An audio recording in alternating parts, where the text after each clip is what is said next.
It's going to be exclusive. It's going to be expensive. MV Agusta presents the new Superveloce 1000 Serie Oro.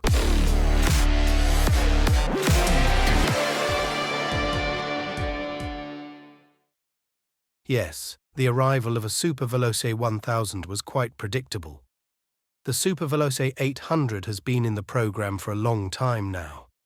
There were several special editions, and they all sold out within minutes. This means that MV Agusta fans love this look. And why not bring a 1000 to the market if you already have the brutal 1000 in the stable? Just take it and make a retro racer out of it. That's what it is, more or less, but let's talk about it. Let's start with the engine. We have the well-known inline 4-cylinder with 1000cc, 208 HP at 13,000 RPM and 116.5 Nm at 11,000 RPM. A real power unit that runs up to 14,000 RPM, so you don't hide with MV Agusta. This 4-cylinder wants to go forward, but to keep it in check, there is quite a bit of electronics on board. I have to look at my smart note because there is really a lot.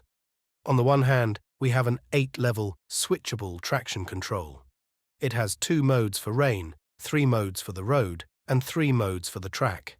Then there is, of course, a front lift control, meaning a wheelie control. But it doesn't necessarily prevent wheelies, but can hold them temporarily if that's good for the best acceleration. And it also works in conjunction with the launch control, which is also standard. Additionally, we have an adjustable ABS with 2 modes. One is Sport, which is more intended for the road. The system is available depending on the lean angle. It works at the front and rear, and also has rear lift control, meaning the rear wheel does not lift when you brake hard, so that's the safer mode. But there is also the race mode, where the ABS is no longer active depending on the lean angle. But it also works slightly at the front and rear, with the rear lift control being slightly weakened so that the bike does not overturn, but slight stoppies are still possible.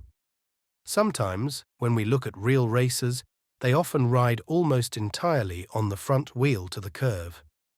That means, if you want to move the Superveloce 1000 on the track, you can do so, especially with this ABS mode. We also have 4 riding modes on board, which are standard: rain, sport, track, and rider. As you might guess, the last mode, the rider mode, is freely configurable. Otherwise, the Superveloce 1000, of course, the sportiest that MV Agusta has to offer in this retro line, also has a really fine Öhlins chassis on board, electronically adjustable as desired. Matching that is also an Öhlins steering damper. And when it comes to brakes, we are also very, very high quality. Brembo at the front, Brembo Stylomer, 320 double discs, 4-piston radial caliper, and at the rear, a 220 disc, also with Brembo caliper. MV Agusta prides itself in the press release on using a lot of carbon. There are 41 carbon parts in total. You find it partly in the fairing, partly in the display mount, so a lot of carbon is used. And they proudly present the winglets that the Superveloce 1000 has. I mean, Superveloce, a beautiful bike, the 800 already was, and I think it carries over well to the 1000. But these winglets were specially mentioned because they offer not only aerodynamic advantages when you're traveling at higher speeds, but are also visually appealing. And I must say, I think they have integrated them really nicely into the design. It's not so in your face, it is really well integrated into the bike, and then I have nothing against the winglets. But definitely, a lot of carbon is used, yet it is not the lightest. So we have a weight without fuel of 209 kilograms. Filled with a 16-litre tank, we come to around 220 kilograms. So it's not the lightest in this class of 1000 Superveloce sports bikes. But I think the customer who buys something like this doesn't care about the few extra kilos. They have a motorcycle that looks good in the garage, but when you drive up somewhere, you can present yourself and you know, yes, everyone is looking at me. Now let's talk about the limiting factor if you're interested in such a Superveloce 1000 Serie Oro. only 500 units will be built, so the first few hundred units are already gone. The rest, according to MV Agusta, will go to regular sales through MV Agusta partners. But I'll say it like this: if you want to buy one, you should have a deep wallet, because now we come to the prices. I'll start with the smallest number, which is in Switzerland. There the MV Agusta costs 60,500 francs. Next is Germany, where it costs 68,600 euros. And all Austrians, please sit down. The MV Agusta Superveloce 1000 Serie Oro costs 82,000 euros here.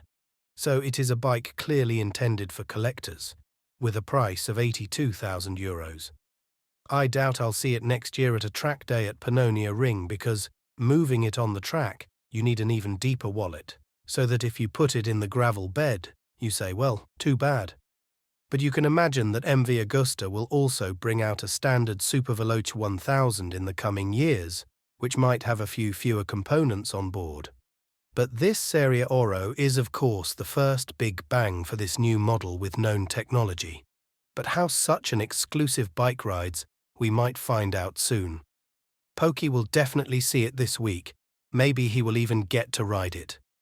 That will be quite spontaneous, I believe, depending on how well he can sweet talk and say, please, please, give me a key. But of course, stay tuned for that. So subscribe to the channel and write in the comments what you think of this exclusive bike with an exclusive price. Must have or must want. But I think collectors and MV Agusta lovers will have their joy.